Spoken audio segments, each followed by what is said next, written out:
Hello मेरी students, I hope so कि आप लोग सब बढ़िया होंगे। तो आज के क्लास में हम लोग कंटिन्यू करने वाले हैं जो हम लोग कर रहे हैं ट्रिग्नोमेट्री का पूरा सीरीज। चैप्टर नंबर 20 अभी हम लोगों का चल रहा है ट्रिग्नोमेट्री में। एंड आज जो हम लोग करने वाले हैं ना, वो आपका एक्सरसाइज 20 में क्वेश्चन नंबर 14 यानी कि जो MCQ है, फिर इन द ब्लैंक्स है, ट्रू फॉल्स है, इन सबको करने वाले हैं। ठीक है, तो सबसे पहले हर क्लास की तरह इस क्लास में भी सबसे पहले आपको क्या करना है, कमेंट सेक्शन में जाइए और जाकर सबसे पहले वहाँ पे आप लिखें प्रेजेंट। ओके, एंड देन आज की क्लास को स्टार्ट करते हैं। पेन अपने पास रखें, कॉपी अपने पास रखें, और जो भी मैं करवा रहा हूँ उसको आप भी साथ साथ प्रैक्टिस करें। तो सबसे पहला क्वेश्चन यहाँ पे क्या बोल रहा है कि the end point of the minute hand of a clock rotates in 1 our.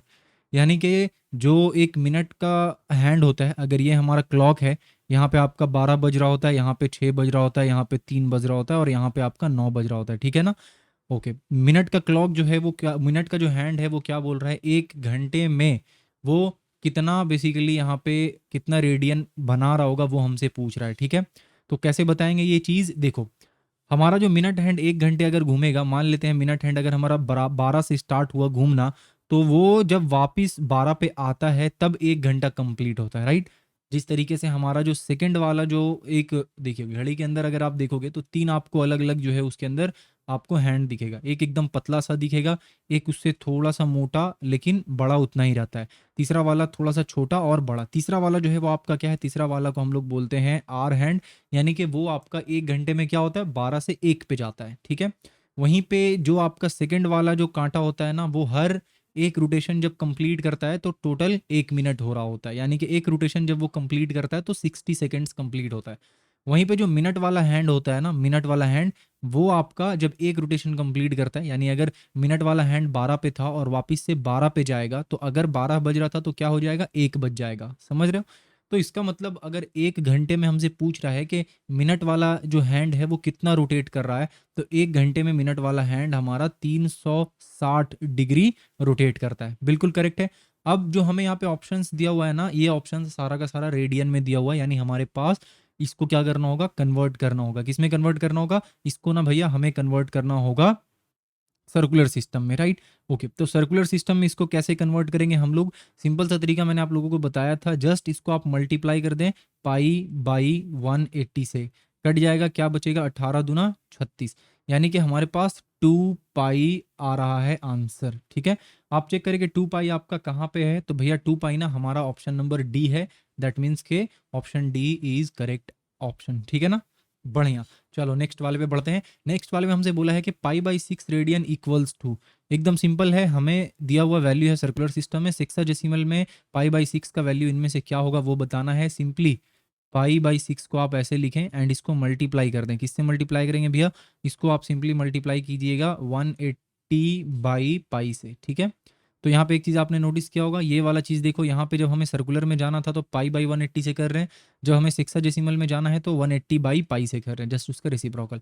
पाई पाई हमारा कट गया, 6×3 = 18, यानी कि ओवरऑल हमारे पास 30 डिग्री आ रहा है। ऑप्शन कौन सा 30 डिग्री है भाई, ऑप्शन डी हमारा 30 डिग्री है, यानी कि option D is the correct answer. तो क्वेश्चन नंबर 3 में क्या बोला है कि the circular value of each internal angle of a regular hexagon is, यानी कि जो हमारे पास एक हेक्सागोन होता है उसका हर एक इंटीरियर एंगल का कितना वैल्यू होगा। तो पहले तो हेक्सागोन को समझते हैं। हेक्सागोन बेसिकली एक ज्योमेट्रिक शेप है जिसमें ओवरऑल 6 वर्टिसेस होगा। तो यहाँ पे हम लोग 6 वर्टिसेस को ऐसे ड्रॉ कर लेते हैं, हो गया 6। अब ये जो 6 वर्टिसेस हम लोगों ने ड्रॉ किया है, ये एक रेगुलर हेक्सागोन है। रेगुलर हेक्सागोन का मतलब ये हुआ कि ये जो भी एंगल्स यहाँ पे बन रहा है ना, 6 का 6 एंगल क्या होना चाहिए, एक दूसरे के बराबर होना चाहिए, ये 6 का 6 एंगल। ठीक है, तो इसका मतलब ये हुआ कि ये 6 का 6 एंगल एक दूसरे के बराबर होना चाहिए। अब ये जो एक हेक्सागोन होता है ना, उसका ओवरऑल जो टोटल कितना एंगल बनता है, तो 720 डिग्री टोटल इंटरनल एंगल होता है। अब यहाँ पे टोटल 6 एंगल है और हर एक एंगल जो है वो बराबर होगा, तो हमें अगर एक एंगल का वैल्यू निकालना है, जस्ट इसको हम लोग 6 से डिवाइड कर देते हैं। क्या निकला, यहाँ पे आपका 1 आ गया, यहाँ पे आपका 1 6 आ गया, 2 6 12 आ गया, यानी कि हर एक एंगल यहाँ पे कितना होगा, 120 डिग्री होगा। क्लियर है। अब हमें क्या करना है, हमें यहाँ पे ना इसको निकालना है सर्कुलर सिस्टम में। हमने अभी निकाला है हेक्साडेसिमल सिस्टम में। कैसे निकालेंगे भैया, तो वेल आपको पता तो अब तक है ही है कैसे निकालना है। पाई/180 से मल्टीप्लाई करेंगे, तो ये आपका कट गया, ये आपका हो गया 6×3 = 18, ये आपका हो गया 4×3 = 12, ये 2×2 = 4, ये 3×2 = 6, यानी कि आपका कितना आ रहा है, 2 पाई/3 आ रहा है। क्या 2 पाई/3 कोई ऑप्शन है, बिल्कुल ऑप्शन बी जो है वो 2 पाई/3 है। दैट मीन्स कि हमारा आंसर यही वाला होगा। ठीक है, समझ में आ गया। ओके, हेक्सागोन आप अपने दिमाग में बैठा लेना क्या होता है, अगर क्वेश्चन आया तो आप कंफ्यूज ना हो जाओ कि वो एक्चुअल में ज्योमेट्रिक शेप है कौन सा हेक्सागोन वाला। नेक्स्ट आपका है क्वेश्चन नंबर 14। इसमें क्या बोल रहा है कि the measurement of theta in the relation to S is equals to R theta is determined by. तो यहाँ पे जो आपका रिलेशन है ना S is equals to R theta, ये मैंने एक क्वेश्चन भी आप लोगों को करवाया था, जहाँ पे जो हमारा एस है ना वो बेसिकली क्या है, वो आर्क का लेंथ है। ठीक है, वो क्या है, आर्क का लेंथ है। और जो हमारा आर है ना वो किसको डिनोट करता है, वो आपका डिनोट करता है रेडियस के लेंथ को। किसको भाई, रेडियस के लेंथ को डिनोट करता है।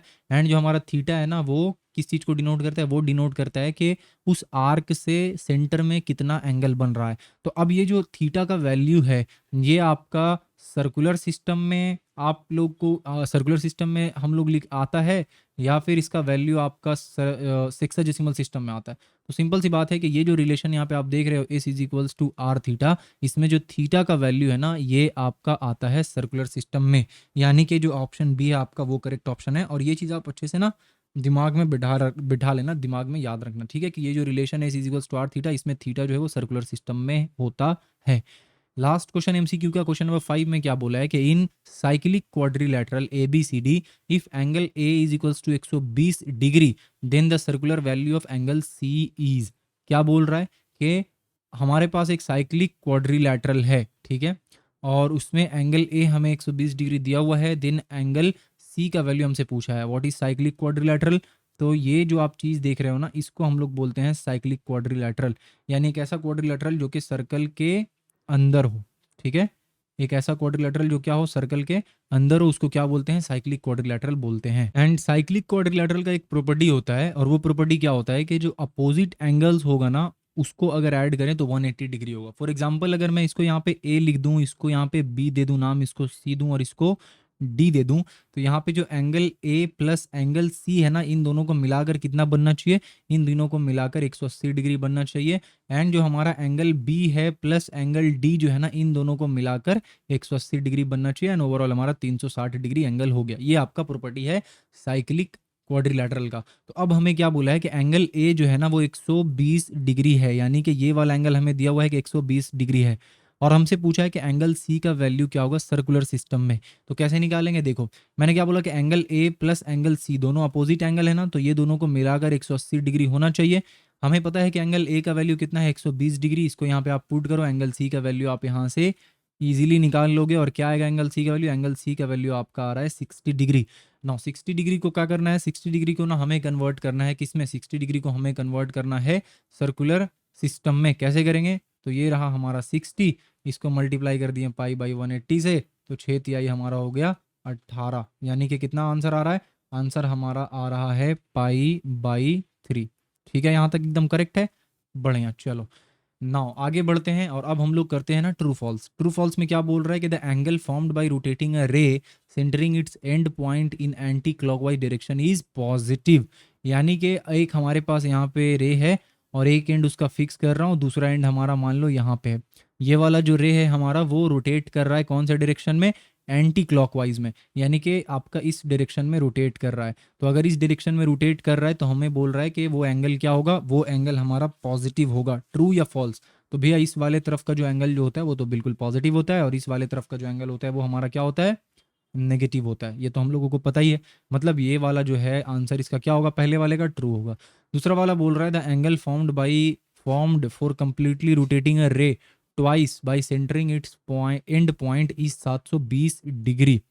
क्या बोल रहा है एक्चुअल में, यहाँ पे इसको समझते हैं। देखो यहाँ पे बोल रहा है कि अगर हम लोग एक यहाँ पे ये लें रोटेटिंग रे ले लें, ठीक है, एंड फिर उस रोटेटिंग रे को क्या करें, देखो उस रोटेटिंग रे को हम लोग बोल रहा है कि the angle formed for completely rotating a ray twice by centering its end is 72 degree. यानी कि यहाँ से हम लोग एक रोटेशन को शुरू करेंगे और वो कहाँ जाएगा, यहाँ तक आएगा। एक रोटेशन किया, एक रोटेशन किया तो कितना एंगल बना भाई, एक रोटेशन करने से हमारा 360 डिग्री बन गया। ठीक है, एंड देन क्या बोल रहा है, the angle formed by completely rotating a ray twice by centering its end point is. तो दो बार हमें घुमाना है, एक बार ही हमने घुमा दिया, एंड देन एक बार और अगर हम लोग यहाँ से लेकर वापिस इसको लाकर यहाँ पे छोड़ दें तो फिर से कितना बनेगा, फिर से आपका 360 डिग्री बनेगा। एंड ये 360 कितना होता है, 6 6 आपका 12, 3 3 6 और 1 7, तो ये हमारा हो गया 720 डिग्री, यानी कि ये सही बोला है गलत बोल रहा है? तो the angle formed for completely rotating a ray twice by centering its end point is इतना। तो भाई ये सही बोल रहा है, यहाँ पे क्या होगा हमारा ट्रू होगा। ठीक है, नाउ नेक्स्ट वाले पे बढ़ते हैं एंड ये हमारा है fill in the blanks. Fill in the blanks में क्या बोला है कि pi radian is a dash angle. तो पाई रेडियन जो है वो कौन सा एंगल है, ये हमसे यहाँ पे पूछ रहा है।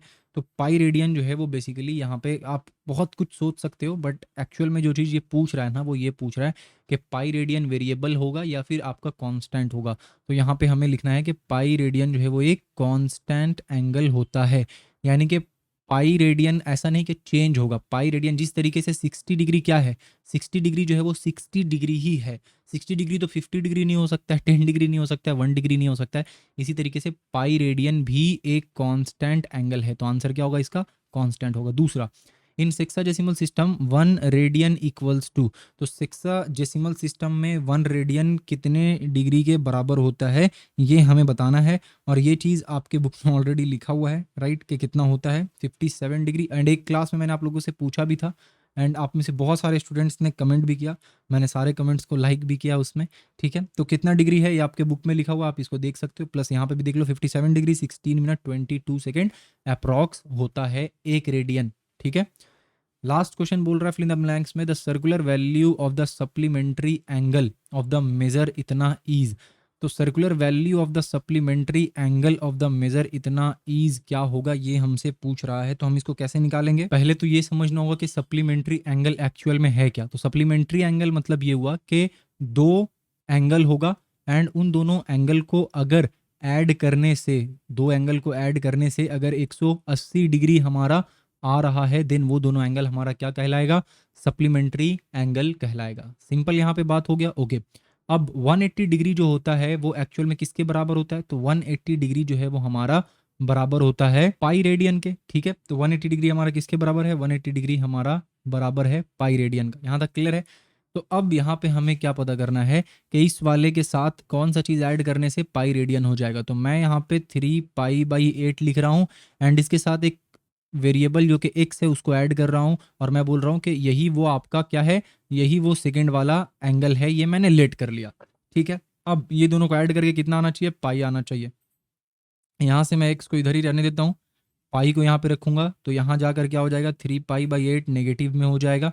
एंड ओवरऑल जो हमारे पास वैल्यू आएगा वो कितना आएगा, 5 पाई/8 आएगा। ठीक है, यानी कि जो एक्स का वैल्यू हमारा आया है वो कितना है, 5 पाई/8 आया है। मतलब क्या हुआ, मतलब ये हुआ कि जो आपका इसके साथ जो एक और एंगल होगा, जो दोनों मिलके सप्लीमेंट्री एंगल बना रहा होगा, उसका सर्कुलर वैल्यू 5 पाई/8 होगा। ठीक है ना, तो ये रहा आपका इसका आंसर। ओके, अच्छा, मैंने चाहा था कि आज की क्लास में ही ये चैप्टर हम लोग कंप्लीट कर लें, बट क्योंकि कल हमारा सैटरडे है तो मैं सोच रहा हूँ कि एक क्लास और इस पे करते हैं ताकि हम लोग मंडे से फ्रेश चैप्टर स्टार्ट कर सकें। ठीक है ना, वरना आज की क्लास में ही ये वाला चैप्टर कंप्लीट हो जाता, बट रहने देते हैं।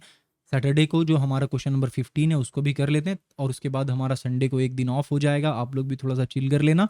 एंड देन हम लोग मंडे से वापस स्टार्ट करने वाले हैं। इसके बाद जो हमारा चैप्टर है ना, chapter number 23, one of the most important chapter, और आप कह सकते हो कंफ्यूजिंग चैप्टर पूरे आप में, आपके बुक में जो ट्रिग्नोमेट्री का पोर्शन है उसको स्टार्ट करेंगे। एंड एकदम जोश के साथ रहना। ठीक है, जो बच्चे ने अब तक प्रेजेंट नहीं लिखा है कमेंट में जाकर प्रेजेंट लिख दें, और जब चैप्टर 23 स्टार्ट होना तो उसको एक भी क्लास एकदम उसका मिस मत करना। ठीक है, चलो, आई होप कि आपको ये सीरीज़ पसंद आ रहा हो, मज़ा आ रहा हो, समझ आ रहा हो। मिलते हैं आपसे नेक्स्ट क्लास में कल, तब तक के लिए अपना ढेर सारा ख्याल रखिए। Thank you.